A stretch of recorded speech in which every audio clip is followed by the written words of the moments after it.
Okay, this video should be pretty short. It's just some basics about word problems so that when we get in class tomorrow, you'll have a better understanding of what it is that we're going to be doing. All right, so remember quadratic equations. Quadratic is anything that has x squared in it. We have three different formats. We have one that's y equals, let's see, ax squared plus bx plus c. This one is called standard form. And the pieces of information that are helpful for us, this was one that we would use maybe to factor to find roots. The C is the y-intercept, and then if A is positive, it tells us if it opens up or down. So we may have some things in some different formats coming up this week.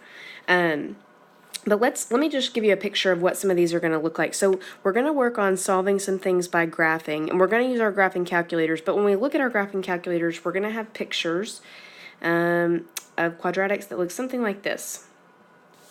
Okay, so that is not super beautiful, but remember it's going to be an upside down U. And there are a few different parts that you need to remember. So this is what actually needs to be in your notes. Make sure you have it labeled. Make sure you have just a general form of this standard written, and then we're going to draw this picture, draw it pretty big, because we need to make some notes with it.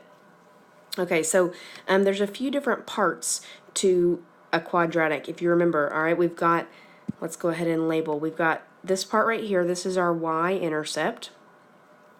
And remember, our y-intercept, two things. One, I want you to know, our y-intercept is at 0. And when I say 0, I mean in terms of the x-axis. So it's at 0, comma, y. Let me write that a little bit bigger for us. All right, our y-intercept is at 0, comma, y. And then our y-intercept, what we wanted to talk about, if we're thinking about a word problem, our y-intercept is where we're starting. So it's our starting point. So think about if you were to shoot basketball, right? This is where the basketball is starting. And then we can kind of think about the path the basketball is going to take. It's going to go up as it goes towards the hoop, and then it's going to come back down. So technically, when we do this, we've got, like I said, we've got a few different parts. So we've got this part at the top, and you all know that the top point is called the vertex. But in this case, it's also going to either be a maximum or a minimum, but maximum is what's going to make the most sense. So it's a maximum, or you can label it as the highest point. Okay. And then there's one other point that's really significant here, and that is, think about the basketball. It's going to start, it's going to go up, and then come back down, and we are concerned with this ending point. So remember, normally there are two of these points here on the x-axis that are called roots. Well, I really only care about this the second one. It is a root, and it is at the end. And the reason that I only care about that one is because if we think about time, the basketball can't really go backwards. This first root is like negative time, and this is going to make more sense once we do some problems together tomorrow, but you need to have your notes labeled. It's negative time, and so it does not count. So we're going to say does not count. And because this root is at the end, it's going to be in the form, and it's on the x-axis, it's a root, remember, so it's going to be in the form x, comma, 0. So it's important to know that.